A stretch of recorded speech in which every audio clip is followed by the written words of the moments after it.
বাংলাদেশে আজকে নতুন করে মুক্তিযুদ্ধের ইতিহাস বলা শুরু হয়েছে।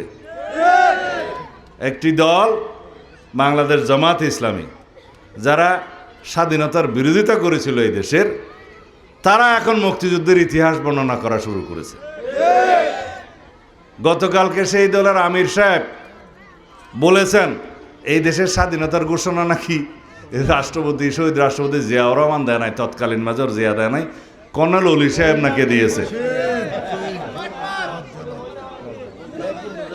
এগুলা যে সমস্ত প্রলাপ বকা শুরু করেছে, এটা অস্বাভাবিক না।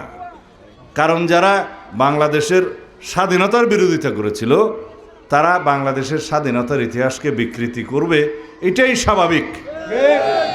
বাংলাদেশের মানুষ জানে আজকে তারা যে নবরূপে নিজেদেরকে মুক্তিযোদ্ধার দল হিসেবে প্রতিষ্ঠা করতে চায়, সেটা একটা প্রতারণা, ধোঁকাবাজি।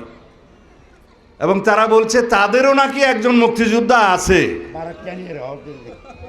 একজন মুক্তিযোদ্ধাকে তাদের জোটে যোগদান করিয়েছে এবং অন্য কথায় বলতে গেলে ভাড়া নিয়েছে বলে তারা সাইনবোর্ড দেখাচ্ছে তাদেরও একটা মুক্তিযোদ্ধা দল আছে, মুক্তিযোদ্ধা আছে।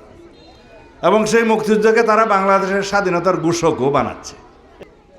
আগামীতে কোনোদিন হয়তো আমাদের শুনতে হবে জামাত ইসলাম এই দেশের স্বাধীনতার পক্ষে যুদ্ধ করেছিলেন, এই কথাও হয়তো আমাদের শুনতে হইতে পারে।